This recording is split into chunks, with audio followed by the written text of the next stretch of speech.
అనంతకోటి బ్రహ్మాండాల్లో ఒక చిన్ని పార్ట్ మన భూమి. ఈ భూమి మీద మన కష్టాలు.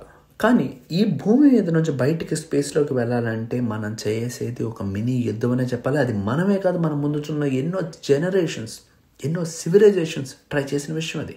నేను ఒక ఏరోస్పేస్ రీసెర్చర్ని, మిత్స్ అండ్ థియరీస్ని డీకోడ్ చేస్తుంటాను. ఈరోజు నా అబ్జర్వేషన్ అండ్ నా రీసెర్చ్తో స్పేస్ 101 అనే సిరీస్ స్టార్ట్ చేసాం. ఈ రోజు టాపిక్ రాకెట్స్ మన ఎర్త్ నుంచి ఎలా ఎస్కేప్ అవుతాయి అని. రాకెట్స్ ఎర్త్ని వదలాలి అంటే 11.2 కిలోమీటర్స్ పర్ సెకండ్ స్పీడ్ కావాలి. దాన్నే ఎస్కేప్ వెలాసిటీ అంటారు. గ్రావిటీ చాలా గట్టిది, మనందరినీ పట్టుకుని ఉంటుంది ఎప్పుడు.